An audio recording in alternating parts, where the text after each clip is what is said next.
पकौड़े वाला। गोपालपुर गांव में शंभू नाम का एक पकौड़े वाला था। वह बहुत ही स्वादिष्ट पकौड़े बनाता था।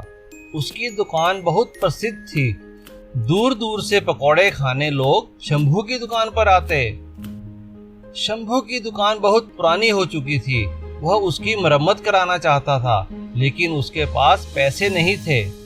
दुकान तो बहुत पुरानी हो गई है सुधा, बरसात का पानी भी अंदर आ रहा है।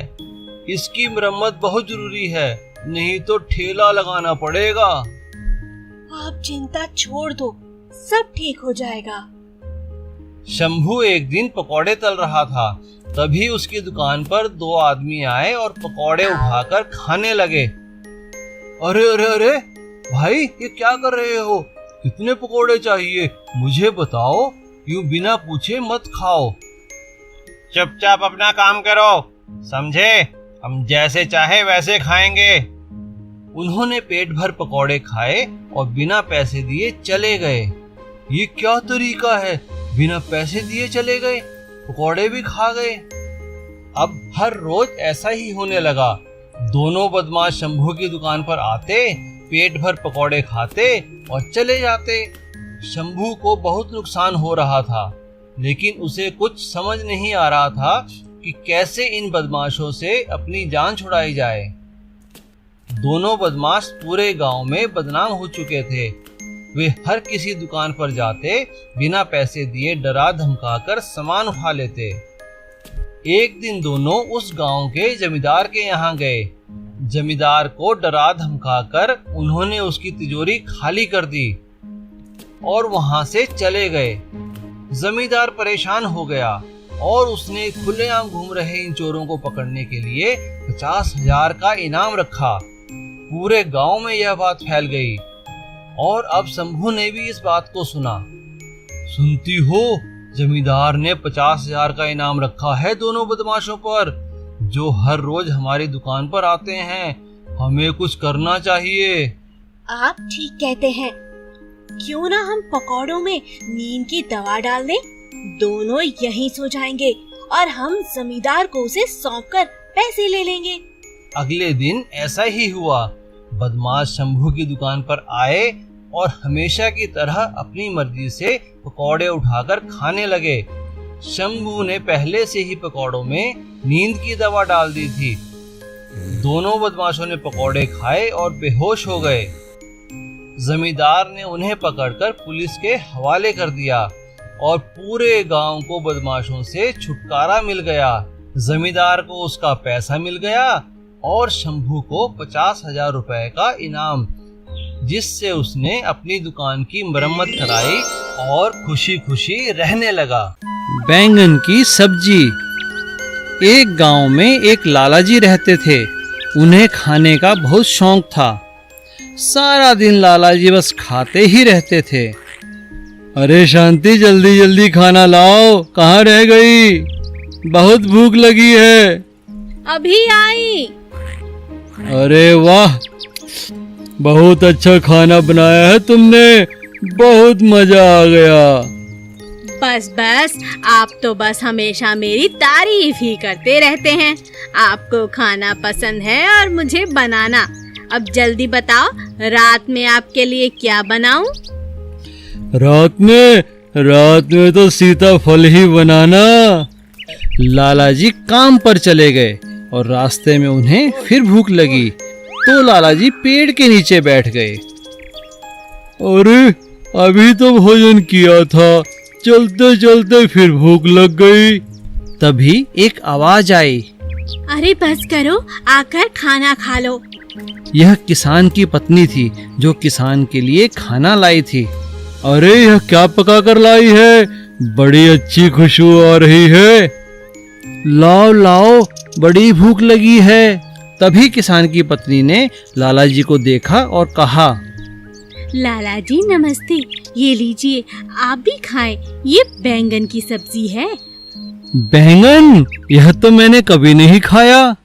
बहुत बढ़िया, यह तो बहुत स्वादिष्ट है। क्या तुम बता सकती हो ये सब्जी कहाँ मिलेगी? मैं इसे घर ले जाऊंगा। तब किसान ने अपने खेत से 2 बैंगन तोड़कर लाला जी को दिए। शाम को लाला जी ने अपनी पत्नी से किसान की पत्नी के बने बैंगन की खूब तारीफ की। अच्छा बस भी करो, मैं अभी बढ़िया सी सब्जी बनाती हूँ। सेठ इंतजार करने लगा और पत्नी बैंगन पकाने लगी। अरे वाह, ये सब्जी का रंग तो बहुत अच्छा लग रहा है, चक्कर देखती हूँ। वाह स्वादिष्ट। वह स्वादिष्ट था। अभी पत्नी ने चखा ही था और उसे खाने का दिल किया। उसने झट से पूरा बैंगन खा लिया। फिर वो खाना लेकर लाला जी के पास पहुंची।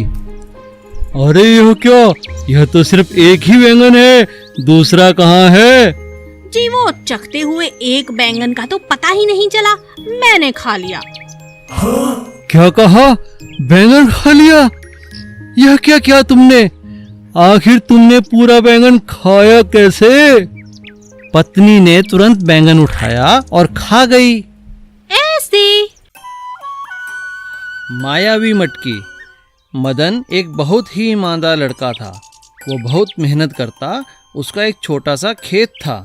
एक दिन खेत में काम करने के बाद जब मदन घर लौट रहा था, अचानक रास्ते में उसका पैर एक पत्थर से टकराया और वह जमीन पर गिर पड़ा। अरे मेरे पैर के बीच में क्या अटका जो मैं गिर पड़ा? अच्छा ये पत्थर है, इसे उठाकर कहीं दूर रख देता हूँ। मदन ने उस पत्थर को उठाया और पास ही पेड़ के नीचे घड़े में डाल दिया। वह घड़ा वहाँ पर पहले से ही पड़ा था, जो बिल्कुल खाली था। लेकिन अचानक देखते ही देखते घड़ा पत्थरों से भर गया। अरे ये तो कोई मायावी मटका लगता है, इसे घर लेकर चलता हूँ। मदन की पत्नी मटका पाकर बहुत खुश होती है। अरे वाह, क्या ये सच में मायावी मटकी है? मैं अभी इसमें जेवर डालकर देखती हूँ। जैसे ही मटके में अपने जेवर डाले तो मटका गहनों से भर गया। मदन और उसकी पत्नी बहुत खुश थे।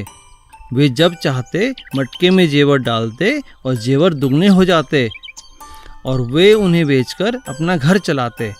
देखते ही देखते मदन और उसकी पत्नी ने अपना एक सुंदर घर बना लिया। अब वह खेत पर भी नहीं जाता। दोनों पति पत्नी बहुत खुश थे और अच्छी जिंदगी जी रहे थे। उनके पास अब किसी चीज की कोई कमी नहीं थी। जब कपड़ा चाहते तो घड़े में कपड़ा डाल देते, जब पैसा चाहते तो घड़े में पैसा डाल देते। ऐसा करते उन्हें कई दिन बीत गए। एक दिन उनके पड़ोसी श्यामलाल को उन पर शक होने लगा। अरे कुछ ही दिनों में ये मदन इतना पैसे वाला कैसे हो गया? पहले तो बहुत गरीब था, 2 वक्त की रोटी भी नहीं थी उसके पास। अब देखो कोई कमी नहीं है। लगता है इनके हाथ कोई खजाना लग गया है। मुझे इन पर नज़र रखनी पड़ेगी। श्यामलाल ने लगातार मदन पर नज़र रखनी शुरू कर दी।